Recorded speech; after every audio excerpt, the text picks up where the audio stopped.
Halo learners, pada kesempatan kali ini kami akan mempresentasikan terkait penguasaan keterampilan abad 21 menunjang program PKL. Sebelum itu, yuk ketahui tujuan pembelajarannya. Dimulai dari tujuan umum, mahasiswa dapat menerapkan keterampilan abad 21 pada tempat praktek kerja lapangan dengan terampil dan tepat. Dan untuk tujuan khususnya, mahasiswa dapat mengidentifikasi definisi PKL dengan tepat, mengidentifikasi tujuan PKL dengan tepat, menganalisis lembaga tempat PKL dengan tepat, dan menerapkan keterampilan abad 21 pada tempat PKL dengan benar.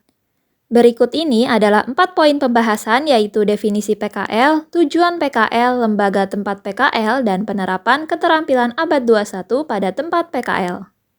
Yang pertama, kita akan membahas definisi PKL. Praktek kerja lapangan adalah model pelatihan yang diselenggarakan di lapangan, bertujuan untuk memberikan kecakapan yang diperlukan dalam pekerjaan tertentu sesuai dengan tuntutan kemampuan bagi pekerjaan. Kemudian PKL menurut ahli yaitu Jojo Negoro tahun 1998, praktik kerja lapangan adalah suatu bentuk penyelenggaraan pendidikan dan pelatihan keahlian kejuruan yang memadukan secara sistematik dan sinkron program pendidikan di sekolah dan program penguasaan keahlian yang diperoleh melalui bekerja di dunia kerja, terarah untuk mencapai suatu tingkat keahlian profesional tertentu.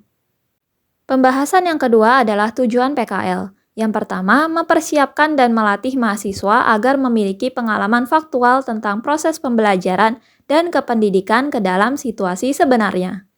Yang kedua, mengembangkan diri mahasiswa sebagai tenaga kependidikan yang profesional. Yang ketiga, menerapkan kemampuan profesional dari salah satu keahlian yang menjadi pilihannya secara utuh dan terpadu dalam situasi nyata. Yang keempat, membina rasa percaya diri dalam berorganisasi, bekerja sama untuk menerapkan prinsip teknologi pendidikan. Pembahasan yang ketiga adalah lembaga tempat PKL, merupakan wadah atau tempat mahasiswa untuk melakukan PKL. Apa aja sih lembaga atau tempat PKL untuk mahasiswa? Yuk kita ketahui bersama. Yang pertama, pusat sumber belajar atau learning center atau media center. Yang kedua, sekolah atau lembaga pendidikan.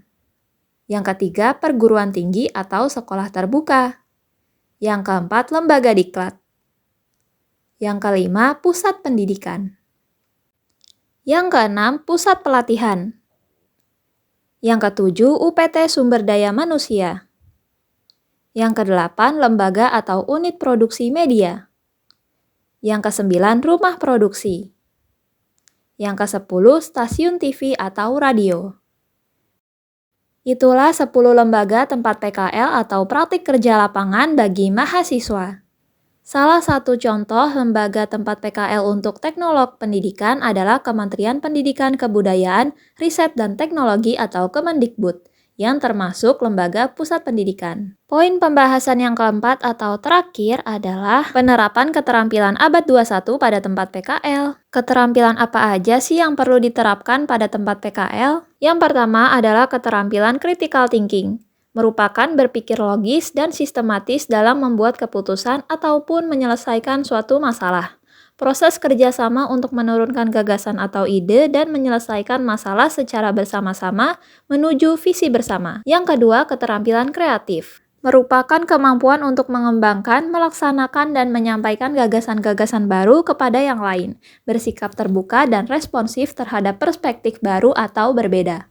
Yang ketiga, keterampilan komunikasi, merupakan keterampilan dalam menyampaikan suatu gagasan, harapan, dan pesan yang disampaikan melalui lembaga tertentu. Yang keempat, keterampilan sosial atau social skills, kemampuan untuk bersosialisasi dan berjejaring dengan orang lain untuk saling menguntungkan. Yang kelima, keterampilan kolaborasi dan kerjasama. Keterampilan kolaborasi dan kerjasama tim dapat dikembangkan melalui pengalaman yang ada di dalam sekolah, antar sekolah, dan di luar sekolah. Siswa dapat bersama-sama secara kolaboratif pada tugas berbasis proyek yang autentik dan mengembangkan keterampilannya melalui pembelajaran tutor sebaya dalam kelompok.